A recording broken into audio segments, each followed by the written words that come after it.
राजा आऊ देश बचाऊ होइन, हाम्रो नारा, हाम्रो रणनीति भनेको जनता आऊ राजालाई ल्याऊ भन्ने नारा हो। लोकतन्त्रवादीहरू राज संस्थासँग नतर्स, राज संस्था पक्षधरहरू लोकतन्त्रबाट नडराउ, नझस्क। एउटा चुनाव हार्दैमा पार्टीको सिद्धान्त मर्दैन, एउटा चुनावमा असफल हुँदैमा राष्ट्रिय प्रजातन्त्र पार्टी कमजोर भयो भन्ने हीन मानसिकता कसैले पनि राख्नु हुँदैन। अब भविष्यमा पार्टी कहिले नटुक्र्याउने, टुक्रिन नदिने हामी तीनजनाले गीता छोएर कसम खाएका छौँ। त्यसैले तपाईहरु ढुक्क हुनुहोस्। सबै नेपाली अटाउने मौलिक प्रजातन्त्र, राजादेखि विप्लव माओवादीसम्म अटाउने राजनैतिक प्रणालीको निर्माण गरौँ। तपाईहरुको परिवर्तनकारी विचार र हाम्रो परम्परागत मूल्य र मान्यताको बीचमा सामञ्जस्यता खोजौं। हामी पुरानो व्यवस्थामा फर्किने भन्दैन। 2063 साल भन्दा अघिको व्यवस्थामा फर्काउनको निमित्त राप्रपा खडा भएको होइन। राप्रपाले लिएको सर्वधर्म समभाव र पूर्ण धार्मिक स्वतन्त्रता सहितको हिन्दू राष्ट्र, राज संस्था सहितको प्रजातन्त्र, सुदृढ स्थानीय स्वायत्त शासनको विचार प्रतिगामी विचार होइन, परिवर्तनकारी विचार होइन, परिवर्तनको विरोधी होइन। संविधान संशोधन गरेर राजालाई कहिले राख्ने, हिन्दू राष्ट्र कहिले ल्याउने भन्ने चिन्ता पनि व्यक्त गर्दछ। म ती साथीहरूको चिन्तालाई अन्यथा ठान्दिन। उहाँलाई के मात्र स्पष्ट पार्न चाहन्छु भने हामीले सदन र सडक दुवै संघर्षको मैदानलाई प्रयोग गर्नु पर्दछ। संसदीय शक्ति र सडकको शक्ति दुवै प्रयोग गरेर हामीले हिन्दू राष्ट्र र राज संस्था स्थापना गर्नु पर्दछ। यही रणनीति अन्तर्गत हामी अगाडि बढिराखेका छौँ। माओवादी केन्द्रका अध्यक्ष प्रचण्ड र नेकपा समाजवादीका अध्यक्ष माधव कुमार नेपालसँग मेरो केही कुराकानी भइरहेको थियो। उहाँहरूले सोध्नुभयो, अनि तपाईहरुको यो एकता महाधिवेशन कति पटक हुन्छ भनेर सोध्नु। मैले उहाँहरूलाई भने अब तपाईहरुलाई पार्टीको अर्को एकता महाधिवेशनमा हामी निमन्त्रणा गर्ने छैन, किनभने यो हाम्रो अन्तिम एकता महाधिवेशन हो। अब भविष्यमा राष्ट्रिय प्रजातन्त्र पार्टीलाई कहिल्यै फुट्न नदिने संकल्प हामीले गरिसकेका छौँ। त्यसर्थ अब तपाईहरुलाई हामी नियमित महाधिवेशनमा बोलाउँछौँ। एकता महाधिवेशन गर्नुपर्ने आवश्यकता नै पर्दैन। आदरणीय साथीहरू, तत्कालीन राष्ट्रिय प्रजातन्त्र पार्टी र राप्रपा संयुक्तका बीचमा 2076 साल फागुनमा एकीकरण भएपछि यो पहिलो महाधिवेशन। त्यसर्थ यो एकता महाधिवेशनले केवल भाषणमा मात्र होइन, मन वचन र कर्मले एकता महाधिवेशनको रूपमा हामीले स्थापित गर्नु पर्दछ। यो महाधिवेशन सकेर जब तपाई हामी आफ्नो आफ्नो घर गाउँमा पुग्दछौँ, हामीले नेपाली दाजुभाइ तथा दिदीबहिनीहरूलाई एउटा सन्देश पुर्याउनु पर्दछ। त्यो सन्देश भनेको यो एकता महाधिवेशनबाट हामीले अब कहिल्यै पार्टी फुट्न नदिने, नफुटाउने संकल्प गरेर आएका छौं भन्ने सन्देश हामीले दिनुपर्दछ। यो महाधिवेशनले पार्टीको वैचारिक कार्यदिशाको निर्धारण गर्नेछ। त्यसका निमित्त तपाईहरुको सर्वसम्मत प्रयासको निमित्त म आह्वान गर्दछु। यो महाधिवेशनले पार्टीको केन्द्रीय नेतृत्वको चयन गर्दछ। त्यो नेतृत्वको चयन पनि यथासम्भव सर्वसम्मतिको आधारमा तय गर्ने हामीले प्रयास गर्नु पर्दछ। कथम कदाचित सहमतिबाट हामीले नेतृत्व छनौट गर्न सकेनौं भने पनि प्रजातान्त्रिक अभ्यास र विधिबाट नेतृत्व छानेर पार्टीलाई आगामी दिनमा एकताबद्ध ढंगबाट अघि बढाउने प्रतिज्ञा तपाई हामी सबैले गर्नु पर्दछ। कुनै पनि बहानामा हामीले नयाँ पुरानो अग्लो होचो वा अन्य कुनै पनि बहानामा विभाजनको रेखा कोर्नु हुँदैन। यो पार्टीमा स्थापना कालदेखि रगत र पसिना बगाएका नेताहरू अझै जीवित हुनुहुन्छ। म यस अवसरमा दिवंगत नेताहरूप्रति पनि श्रद्धाञ्जली व्यक्त गर्दछु। पार्टीका संस्थापक नेता पूर्व प्रधानमन्त्री सूर्यबहादुर थापा आज हाम्रो माझमा हुनुहुन्न। यो पार्टी स्थापनामा उहाँको ठूलो योगदान रहेको छ। अर्का आदरणीय नेता राजेश्वर देवकोटा, रविन्द्रनाथ शर्मा, पद्मसुन्दर लावती, जोगमेर श्रेष्ठ, हेमबहादुर मल्ल, कृष्णचरण श्रेष्ठ, चन्द्रबहादुर गुरुङ लगायतका थुप्रै नेताहरूले यो पार्टी स्थापनाको निमित्त योगदान पुर्याउनु भएको छ। उहाँहरूप्रति हामीले यो महाधिवेशनमा सम्मान व्यक्त गर्नु पर्दछ। त्यसवखत मैले प्रजातन्त्रवादी नेता बीपी कोइरालाले लामो निर्वाचनपछि 2033 सालमा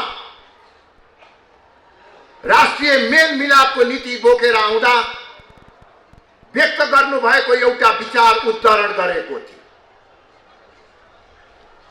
जति बेला दक्षिण एसियामा राष्ट्रियतामाथि, स्वतन्त्र राष्ट्रहरूको अस्तित्वमाथि संकट देखा परिराखेको थियो, केही समय अगाडि मात्रै एउटा स्वतन्त्र राज्य सिक्किम विलय भएको थियो। पाकिस्तान भर्खरै विभाजित भएको थियो। त्यो अवस्थामा बीपी कोइरालाले नेपाल आएर भन्नुभयो, नेपालको अस्तित्व जोगाउनको निमित्त राजा र जनताको बीचमा एकता हुनु पर्दछ। उहाँले यो पनि भन्नुभयो, मेरो र राजाको गर्दन एकै ठाउँमा रहेको छ। राष्ट्रियता र प्रजातन्त्र सँगसँगै जानु पर्दछ। यही क्रममा उहाँले यो पनि भन्नुभयो, तत्कालीन अवस्थालाई दृष्टिगत गर्दै पञ्चहरू प्रजातन्त्रवादीसँग नझस्क।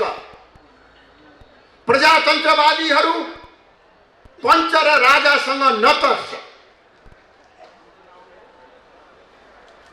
अहिलेको विश्व परिवेश अझ बढी सङ्कटपूर्ण हुँदै गइराखेको छ।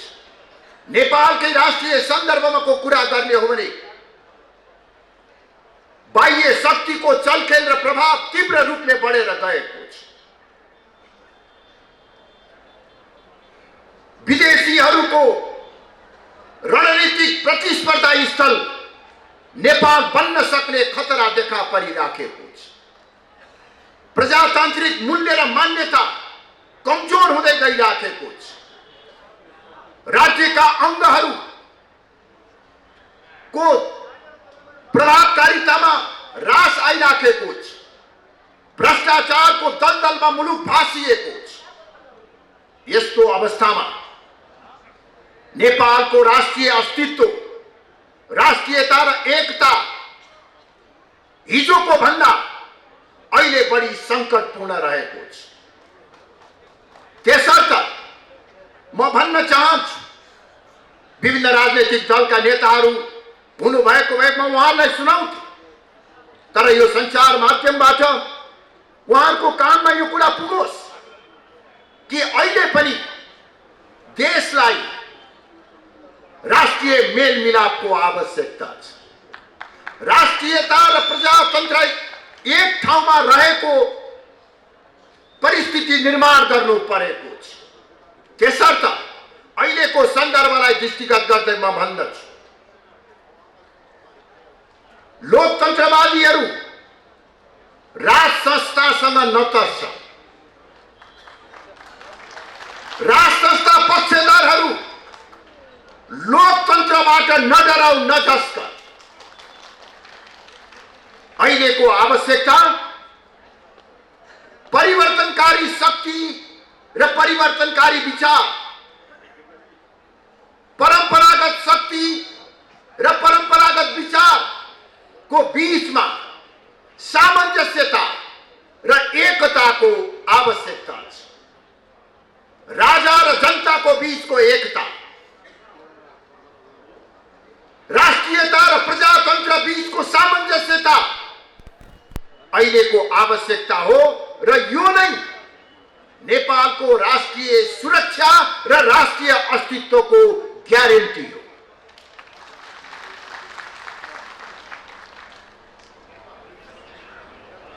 नेपालमा जुनसुकै पृष्ठभूमिबाट भएको भए पनि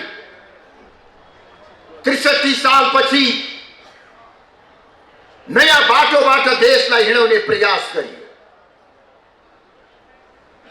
हिन्दू राष्ट्रको पहिचानलाई समाप्त पारियो। राज संस्थालाई पाखा लगाइयो। नेपालको एकात्मक राज्य प्रणालीलाई ध्वस्त बनाइयो। अघि नै पनि पूर्ववक्ता साथीहरूले भनिसक्नु भएको छ। यो सबै राजनीतिक परिवर्तनको उद्देश्य देशमा शान्ति, स्थायित्व, राष्ट्रियताको सुदृढीकरण, प्रजातन्त्रको सबलीकरण र सबल र समृद्ध नेपाल निर्माण, प्रत्येक नेपाली जनताको अनुहारमा हाँसो र उज्यालो ल्याउने त्यो परिवर्तनको लक्ष्य बताइएको थियो। म राजनीतिक दलहरूको नियतमाथि शंका गर्न चाहन्न, तर के उहाँहरूले जुन गन्तव्यमा लैजान भनेर देशलाई हिँडाउनु भएको थियो, जुन गन्तव्यमा जानको निमित्त हिन्दू राष्ट्रको पहिचान समाप्त पारेर धर्मनिरपेक्षता, राष्ट्र संस्थालाई पाखा लगाएर गणतन्त्र, एकात्मक राज्य प्रणालीलाई समाप्त गरेर संघीयता कायम गरियो, तर अहिले त्यसको ठीक विपरीत गन्तव्यमा देश आइपुगेको छ। यो पृष्ठभूमिमा विगत 15 वर्षको देशको अवस्थालाई गम्भीर समीक्षा गरेर विगतका त्रुटि र कमी कमजोरीहरूलाई सच्याउने तर्फ धर्म धर्मनिरपेक्षता, गणतन्त्र र संघीयताको कार्यान्वयनका बारेमा समीक्षा गर्न, पुनर्विचार गर्न र सबै नेपाली अटाउने, नेपालको राष्ट्रियता बलियो हुने, प्रजातन्त्र सुदृढ हुने, नेपालको पहिचानको रक्षा हुने, नेपाली संस्करणको मौलिक प्रजातन्त्रको विकास गर्ने तर्फ ध्यान दिनको निमित्त म यो महाधिवेशनको हलबाट देशका प्रमुख राजनीतिक दलहरूमा विनम्रतापूर्वक आग्रह गर्न चाहन्छु। अघि एक पूर्ववक्ता मित्रले हामीलाई घुमाउरो पारामा केही सन्देशहरू दिनु, राष्ट्रियताको पक्षमा राप्रपाको अडानको प्रशंसा गर्नु, साथसाथै उहाँले भन्नुभयो तपाईहरू प्रतिगमनको वाहक नबन्नुहोस्, परिवर्तनको विरोध नगर्नुहोस्। म विभिन्न राजनीतिक दलका सम्मानित नेताहरू समक्ष यो सन्देश पुर्याउन चाहन्छु कि राप्रपा परिवर्तन विरोधी होइन। राप्रपा पुरानो व्यवस्थामा फर्कन खोजेको छैन। राप्रपाले खोजेको भनेको के हो भने सबै नेपाली अटाउने मौलिक प्रजातन्त्र, राजादेखि विप्लव माओवादीसम्म अटाउने राजनीतिक प्रणालीको निर्माण गर्नु। तपाईहरूको परिवर्तनकारी विचार र हाम्रो परम्परागत मूल्य र मान्यताको बीचमा सामञ्जस्यता खोजौं। हामी पुरानो व्यवस्थामा फर्किने भन्दैनौं। 2063 साल भन्दा अघिको व्यवस्थामा फर्काउनको निमित्त राप्रपा खडा भएको होइन। राप्रपाले लिएको सर्वधर्म समभाव र पूर्ण धार्मिक स्वतन्त्रता सहितको हिन्दू राष्ट्र, राज संस्था सहितको प्रजातन्त्र, सुदृढ स्थानीय स्वायत्त शासनको विचार प्रतिगामी विचार होइन, परिवर्तनकारी विचार होइन, परिवर्तनको विरोधी होइन। हाम्रो मान्यता अग्रगामी र मध्यमार्गी विचार, परिवर्तनकारी शक्तिहरूको पनि विचार। तपाईहरू धार्मिक स्वतन्त्रताको पक्षमा हुनुहुन्छ, हामी त्यसलाई स्वीकार्न तयार छौं। तपाईहरू धार्मिक समानताको पक्षमा हुनुहुन्छ, हामी त्यसलाई स्वीकार्न तयार छौं। यो परिवर्तनकारी तपाईहरूको विचार हामीलाई स्वीकार्य छ। यो सँगसँगै सदियौंदेखि कायम रहँदै आएको सनातन धर्मको रक्षा गर्ने र हिन्दू राष्ट्र स्थापना गर्ने काम सँगसँगै जान सक्दछ। यो असम्भव छैन। हामीले हिन्दू राष्ट्रको कुरा गरेर एउटा धर्मलाई मात्रै राज्यले विशेष संरक्षण र सुविधा दिनुपर्छ भनेको होइन। हामी कुनै धर्मका विरोधी होइनौं, सबै धर्मको हामी सम्मान गर्दछौं। तर नेपालीको पहिचानको रक्षा आवश्यक छ। नेपालीको पहिचान के हो? नेपाली भन्ने नाउँ हामीले किन पाएका छौं? यो मेचीदेखि महाकालीसम्मको भूगोलमा जन्मेको कारणले मात्रै हामी नेपाली भएको हो? यो नेपाली हुनमा सदियौंदेखि कायम रहँदै आएको हाम्रो सनातन धर्म, संस्कृति, परम्परा र मूल्य र मान्यताको हात रहेको छ। यही धरातलमा नेपालीको पहिचान बनेको छ। धर्मनिरपेक्षताको आडमा यो सनातन धर्म संस्कृतिलाई समाप्त पार्ने प्रयास भएको छ। यो कुरा हामीलाई स्वीकार्य छैन।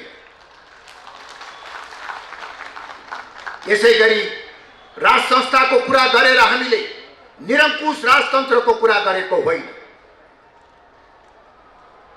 हामीले नेपालको राष्ट्रियता र एकताको प्रतीकको रूपमा राजनीति भन्दा माथि उठेको साझा संस्थाको रूपमा राज संस्था रहनुपर्छ भन्ने धारणा राखेका। परिवर्तनकारी शक्तिहरूको लोकतन्त्र कायम गरौँ, हामीलाई आपत्ति छैन। शासन जनताले गर्ने,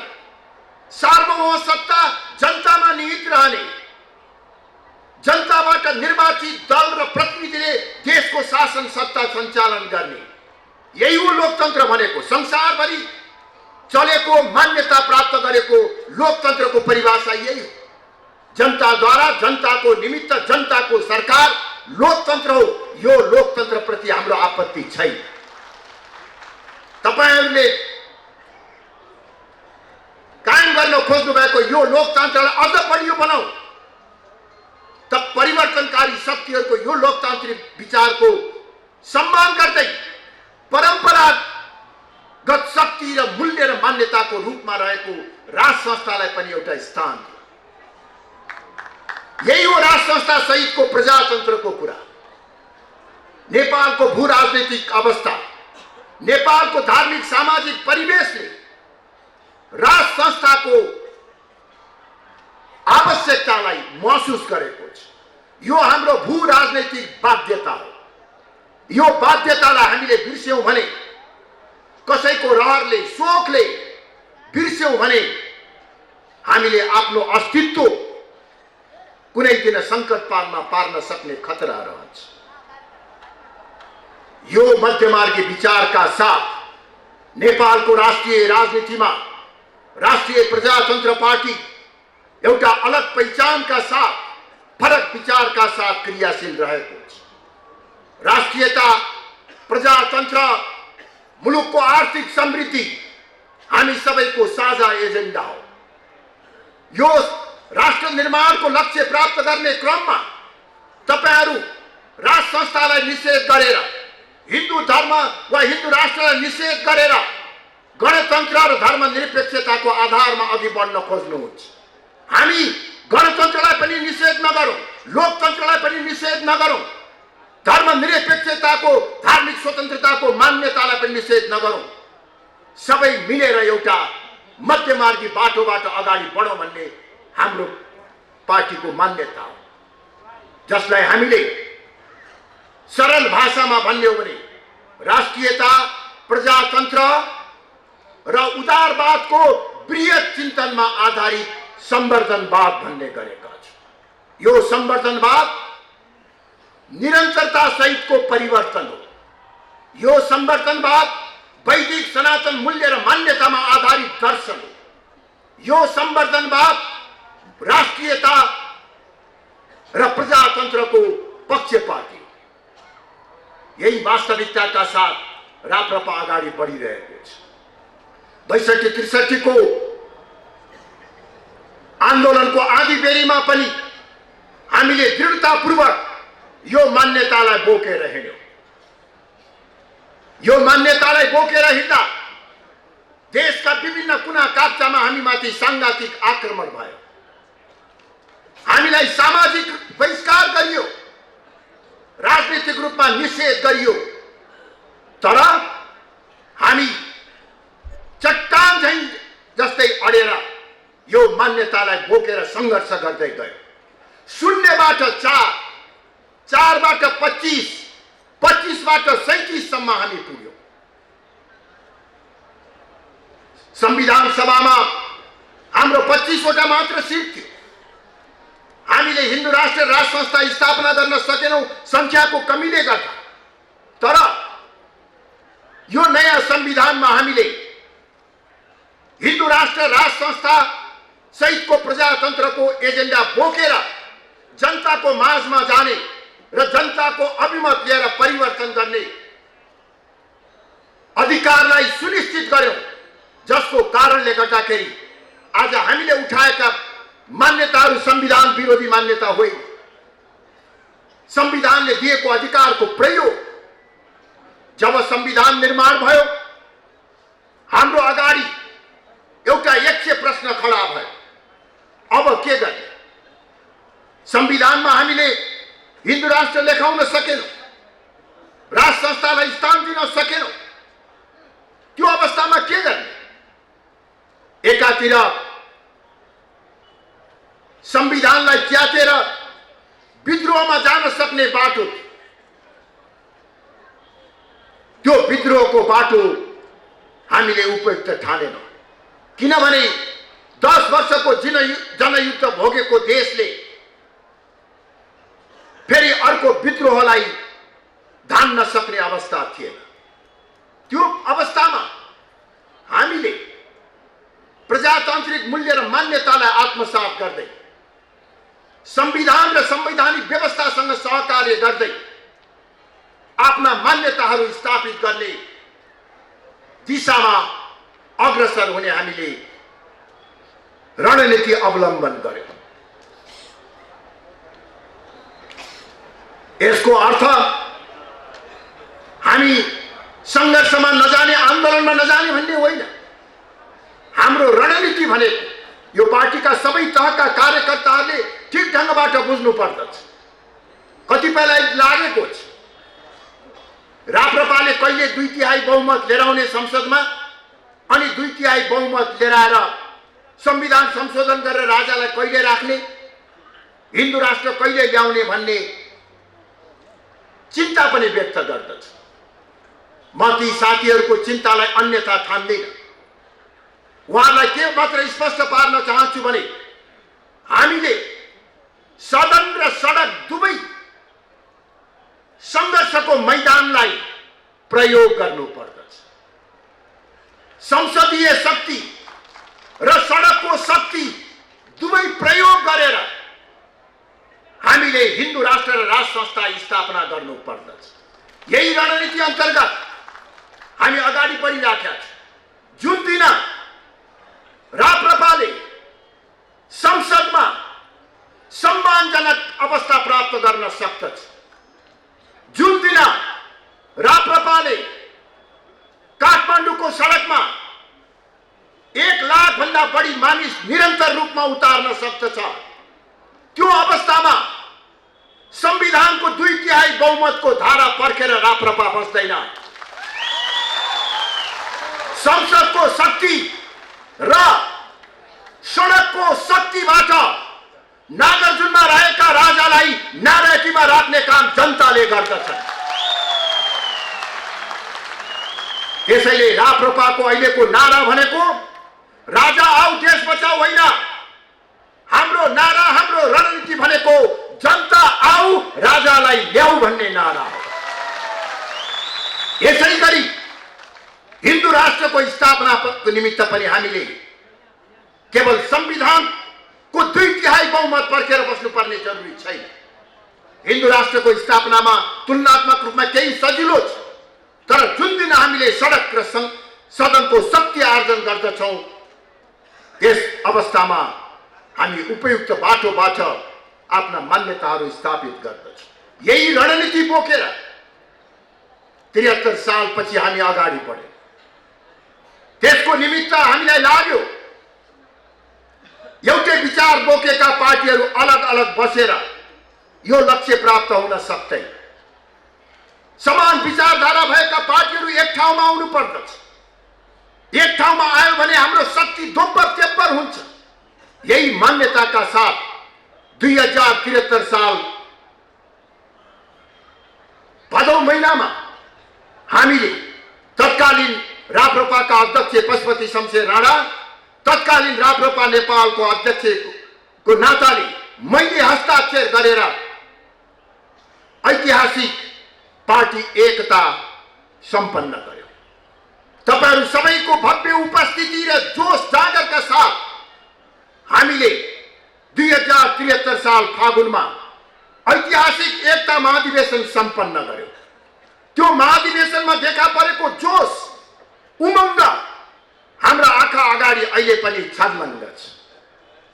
हामीमा धेरै ठूलो आशा विश्वास, तर दुर्भाग्यवश त्यो एकतालाई हामीले 4-5 महिना पनि कायम गर्न सके। कसको कारणले गर्दा एकता भाँडियो त्यसमा म विस्तृत रूपले चर्चा गर्न चाहन्न। आज 4 वर्षपछि यो महाधिवेशन हुन लागेको अवस्थामा म तपाईहरुलाई यति मात्र भन्न चाहन्छु, तपाईहरुले जुन विश्वासका साथ मलाई केन्द्रीय अध्यक्षमा जिताउनु भएको थियो, पार्टी एकता कायम राख्न नसकेकोमा आत्मआलोचना साथ म तपाईहरुसँग क्षमा याचना गर्दछु। त्यो मेरो नैतिक जिम्मेवारी हो, अरूलाई म दोष दिन चाहन्न। कसका के कारण चाहिँ कसरी पार्टी विभाजन भयो त्यसको इतिहास लेख्या म नैतिक रूपले जिम्मेवार छु। र आज मेरो कार्यकाल समाप्त हुनु अगावै 3 टुक्रामा विभाजित भएको राष्ट्रिय प्रजातन्त्र पार्टीलाई फेरि एकीकरण गरेर यो एकता महाधिवेशन गराउन सक्षम भएकोमा मलाई हर्ष मात्र होइन गौरवको अनुभव हुन्छ। एउटा चुनाव हार्दैमा पार्टीको सिद्धान्त मर्दैन, एउटा चुनावमा असफल हुँदैमा राष्ट्रिय प्रजातन्त्र पार्टी कमजोर भयो भन्ने हीन मानसिकता कसैले पनि राख्नु हुँदैन। राजनीतिक दलको आरोह अवरोह क्रममा हामीले देखेका छौं कुनै बेला नेपाली कांग्रेस 2/3 बहुमत लिएर आएर राज्य सञ्चालन गर्दथ्यो भने गत निर्वाचनमा 23वटा ठाउँमा मात्रै नेपाली कांग्रेस निर्वाचित हुन पुग्यो। कुनै बेला झन्डै 2/3 बहुमत प्राप्त गरेको माओवादी अहिले खुम्चिँदा एउटा सानो पार्टीको रूपमा आइपुगेको छ। भारतमा हेर्ने हो भने 2 सिट भएको भारतीय जनता पार्टी कहिले 25 कहिले 20 कहिले 25 हुँदै अहिले आखिर 40-45 वर्ष पछाडि आएर झन्डै 2/3 बहुमतमा सरकारमा पुगेको छ। त्यस कारणले गर्दा राष्ट्रिय प्रजातन्त्र पार्टीको सफलता र असफलताको कथा एउटा चुनावबाट निर्वाचन चलिराखेको छ। पार्टी विभाजित भयो। नेपाली कांग्रेससँगको हाम्रो सहकार्यमा इमानदारीता भएन। 165 वटा संघीय निर्वाचन क्षेत्रमध्ये 5 वटामा मात्र उम्मेदवार उठाउनु र 160 वटामा उम्मेदवार खडा नगर्नु हाम्रो ठूलो गल्ती थियो। 330 वटा निर्वाचन क्षेत्र प्रदेश सभा निर्वाचन क्षेत्र मध्ये झन्डै 325 वटामा हामीले उम्मेदवार खडा नगर्नु अर्को भूल थियो। त्यति हुँदाहुँदै पनि तत्कालीन राप्रपाले झन्डै 2 लाख र राप्रपा संयुक्त र राप्रपा राष्ट्रवादी मिलाएर झन्डै 1 लाख भोट प्राप्त गरेको छ। त्यो दुईटा जोड्ने हो भने त त्यही बेलामा पनि त्यस्तो प्रतिकूल अवस्थामा पनि 3% सजिलैसँग पुगेको छ। अहिलेको आवश्यकता भनेको केवल केही 2-4 सिट बढाउने मात्र होइन, राप्रपालाई देशको अग्रणी शक्तिको रूपमा स्थापित गर्ने हो। राप्रपालाई हामी अग्रणी शक्तिको रूपमा स्थापित गराउन सक्दछौँ। वास्तवमा त्यही परिकल्पना त्यही सपना बोकेर हामीले 2073 सालमा पार्टी एकीकरण गरेका। त्यो बेलामा एक्लै हुँदा पनि राप्रपा नेपालले ठूलो उचाइ पुर्याइसकेका थियो। तर एक्लैले हुँदैन, मिलेर हामीले काम गर्न पायौं भने अझ त्योभन्दा बढी उचाइमा पुर्याउन सकिन्छ। हिन्दू राष्ट्र संस्था स्थापना चाँडोभन्दा चाँडो हाम्रै कार्यकालमा गर्न सकिन्छ भन्ने सपना बोकेर हामीले एकता गरेका थियौं। तर दुर्भाग्यवश एकता अडाएर राख्न सकेन र निरन्तर झन्डै 2-2.5 वर्षको मेहनत पछि कैयौं सम्झौता गरेर केही त्याग गरेर केही असहज व्यवस्था गरेर भए पनि आज फेरि पार्टी एक भएको छ। अब पार्टी एकता कहिल्यै नखल बनिने, अब भविष्यमा पार्टी कहिल्यै नटुक्र्याउने, टुक्रिन नदिने हामी 3 जनाले गीता छोएर कसम खाएका छौं। त्यसैले तपाईहरु ढुक्क हुनुहोस्। आदरणीय पशुपति शमशेर जबरा, डाक्टर प्रकाश चन्द्र लोहनी जो यो पार्टी का खम्बा हुनुहुन्छ, यो पार्टी का सम्पदा हुनुहुन्छ, उहाँहरुबाट विगतमा हामीले धेरै ठूलो महत्त्वपूर्ण योगदान प्राप्त गरेका छौं। अहिले निर्वाचन नलड्ने घोषणा गर्नु भएको छ, तर उहाँहरुको मार्गदर्शन, उहाँहरुको सक्रिय भूमिका आगामी केही वर्षसम्म रहन सक्दछ। म उहाँलाई आग्रह गर्न चाहन्छु, हामी एउटा फेरि अधुरो सपना बोकेर हिँडिराखेका छौं। हिजोको अधुरो काम पूरा गर्नको निमित्त पार्टी एक गरेका छौं। र त्यो अधुरो सपना एक्लैले पूरा गर्न सक्ने भएको भए म फेरि पनि पार्टी एकता गर्दैनथे। तपाईहरुको सहयोगको आवश्यकता पर्छ, तपाईहरुको मार्गदर्शनको आवश्यकता पर्छ भन्ने ठानेर हामीले एकता गरेका छौं। अब हामी सबै मिलेर म सबलाई आह्वान गर्न चाहन्छु, हाम्रो पार्टीले केही उदयमान नेताहरू तयार गरेको छ, केही लोकप्रिय नेताहरू तयार गरेको छ, केही क्षमतावान नेताहरू तयार गरेको छ। अहिले हामी सबै मिलेर यो पार्टीका संस्थापक नेता लोकेन्द्र बहादुर चन्द, जसको यो पार्टीको स्थापना कालदेखि नै महत्त्वपूर्ण योगदान दिँदै आएको छ, वयोवृद्ध उमेरमा पनि पार्टीलाई हौसला प्रदान गर्नुहुन्छ, उहाँदेखि लिएर सबैभन्दा कान्छा उमेरका पार्टीका कार्यकर्ता साथीहरू एक ढिक्का भएर यो पार्टीलाई एक पटक जुरुक्कै उठाउँ, एक पटक जुरुक्कै उठाउँ।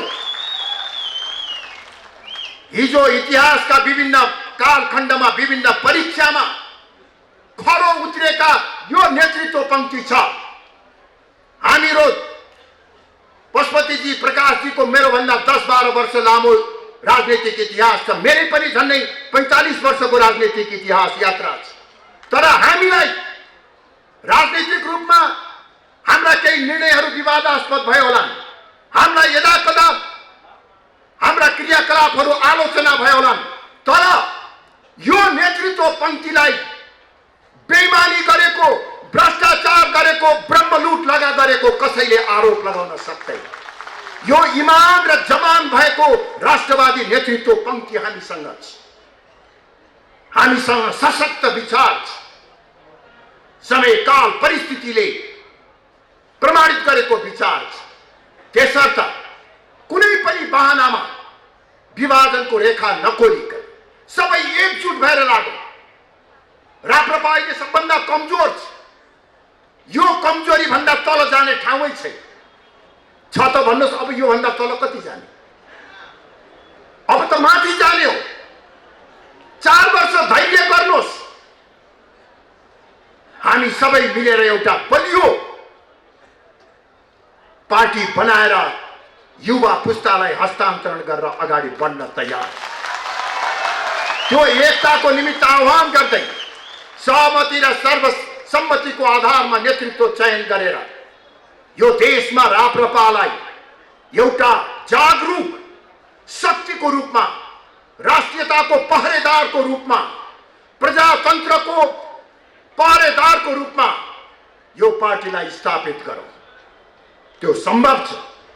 यो महाधिवेशनले त्यस दिशातर्फ महत्त्वपूर्ण योगदान पुर्याउन सकोस्। प्रत्येक साथीहरूको व्यक्तिले आफ्नो विवेकको प्रयोग गर्नुहोस्, कुनै पनि किसिमको प्रभावमा नपरिकन अहिलेको आवश्यकताको पहिचान गर्नुहोस् र राष्ट्रिय प्रजातन्त्र पार्टीको एकताको पक्षमा यो महाधिवेशनले निर्णय गर्न सकोस्। यो महाधिवेशन पार्टीको इतिहासमा कोसे ढुङ्गा बन्न सकोस् भन्ने आग्रह गर्दै म बिदा हुन चाहन्छु। तपाईहरु सबैमा धन्यवाद। जय राष्ट्र, जय जनता।